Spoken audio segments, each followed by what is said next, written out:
We're here with Bonnie Jill Laflin on a very chilly Bay Area winter day. Thanks for making the sacrifice and coming out. I know, thank you. Now you can tell why I'm all bundled up, right? People watching, they'll say, why is she so bundled up like she's in Alaska? It's cold out here. Kind of feels like we're in Alaska right now. Okay, well, thanks for coming out. I do appreciate it. We're here to talk about the animals. So, you know, in addition to your many accomplishments in sports, having 6 championship rings that span 2 men's sports, being the first NBA female scout, a front office executive, we're here to talk about your accomplishments with animals today and animal advocacy.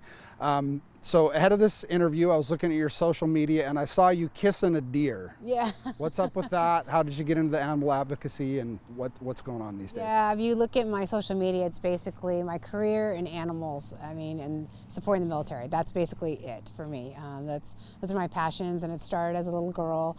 My family was rescuing animals at a very small age. I knew, okay, this is what you do. Like, I didn't know anything else. It was like we were always going to the pound, is what they called the dog shelters back there, and we'd be rescuing dogs and cats, and then rescuing, you know, horses, off the track thoroughbreds, different horses that needed, you know, homes, you know, that had been abused or other, you know, circumstances where they needed to be rescued. So I was the little girl that would be out rescuing, you know, baby raccoons. You know, a squirrel fell out of, you know, out of a tree, you name it. My daughter told me on the way down you've rescued 13 dogs and 26 horses. Yes.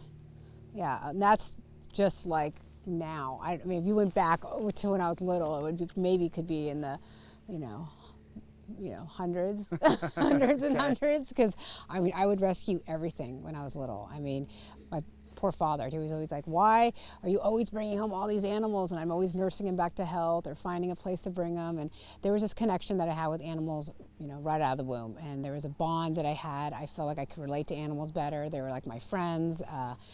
There was just something different, and to this day, I always feel like when there's a dog running through the highway, or, you know, a hurt, injured animal in the wildlife, they will stop, you know, for me. It's weird.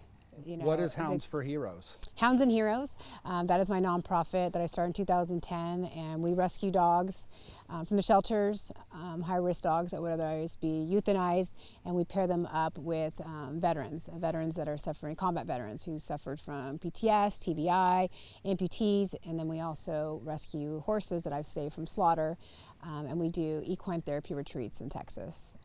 Good looking out.